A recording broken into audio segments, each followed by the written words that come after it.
बच्चों, चलिए ये दिए गए प्रश्न को पढ़ते हैं। निम्नलिखित अवयव के व्युत्क्रम ज्ञात कीजिए यदि उनका अस्तित्व है। ठीक है, हमें सारणी दे रखी है 5 2 और माइनस का 3 2। तो इसका व्युत्क्रम में हमें ज्ञात करना है कि उनका अस्तित्व है। अब इसमें मुख्य अवधारणा पहले देखते हैं। मुख्य अवधारणा, किसी भी सारणी का व्युत्क्रमण हमें कैसे पता चलता है? अगर सारणी का मान, किसी भी सारणी का मान 0 के बराबर नहीं आता है तो हमें पता लग जाएगा कि जो दी गई सारणी है वो व्युत्क्रमणीय है। ठीक है, व्युत्क्रमणीय है। अगर किसी का मान 0 के बराबर नहीं आता है, अगर किसी सारणी का मान, ठीक है, 0 के बराबर आ जाता है तो हम क्या पता लगते हैं कि ए का ये जो सारणी है वो व्युत्क्रमणीय नहीं होती है। ठीक है, याद रखनी ये बात, व्युत्क्रमणीय नहीं होती है। ठीक है, तो अगर हम किसी का वैसे व्युत्क्रम निकालना होता तो व्युत्क्रम व्युत्क्रम कैसे निकालते हैं, मतलब ए इनवर्स कैसे निकालेंगे? एडजेंट ए बटा मोड ए, सारणी का जो मान होता है वो यहाँ पे रख देंगे। ठीक है, तो सबसे पहले हम इसका मान निकाल लेते हैं। तो सबसे पहले माना, सारणी को ए मान लेते हैं। ए बराबर, जो हमें सारणी दी गई है, 5 2 माइनस का 3 और यहाँ पे 2। ठीक है, मान निकालते हैं इसका। तो 5 का निकाल, 5 गुणा क्या हो जाएगा 2, और यहाँ पे माइनस है, माइनस माइनस क्या हो गया प्लस, तो 3 गुणा 2, 5 दूनी 10 और 3 दूनी 6, तो ये कितना हो गया 16। तो ए का मान क्या है, 0 के बराबर नहीं है। ए का मान 0 के बराबर नहीं है, तो इसलिए इसका व्युत्क्रम ज्ञात किया जा सकता है। इसलिए यह व्युत्क्रमणीय है। यह है सारणी व्युत्क्रमणीय है।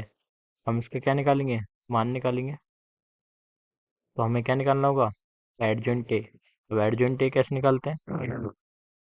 एडजॉइंट ए कैसे निकलेगा, ए के शाखंडों से। हम क्या मान लेते हैं, A11 यहाँ पे, A12 यहाँ पे, A21 और यहाँ पे A22। ठीक है, ये वाला प्लस में, ये वाला माइनस, और यहाँ माइनस आएगा और ये वाला क्या आएगा प्लस। हम दी गई सारणी को यहाँ पे लिख लेते हैं।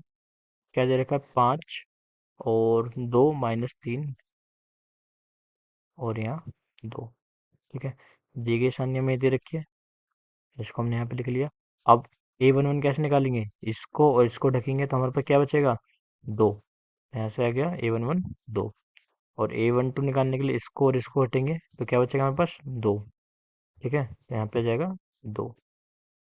इसी तरह A21 निकालेंगे तो इसको और इसको ऐसे रखेंगे, क्या आएगा माइनस का 3, यहाँ पे माइनस का 3। अब A22 निकालने के लिए ये वाला और ये वाला हटेंगे, क्या बचेगा 5, तो यहाँ पे क्या आ जाएगा 5। तो सी हमारे पास क्या आ गया, सी हमारे पास आ गया है 2 माइनस का 3 माइनस का 2 और यहाँ पे 5।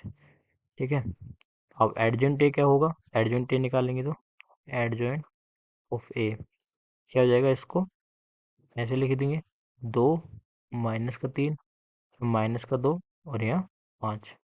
ठीक है, एडजॉइंट ए हमारे पास आ गया। हम क्या निकालेंगे, ए इनवर्स। ए इनवर्स अभी मैंने बताया क्या होता है, ए इनवर्स होता है एडजॉइंट ऑफ ए बटा सारणी का मान।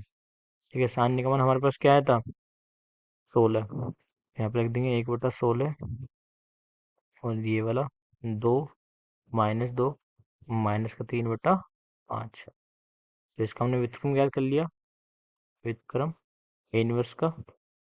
ठीक है, दिए गए सवाल को हमने हल कर लिया। आशा करते हैं आपको ये प्रश्न समझ में आया होगा। धन्यवाद।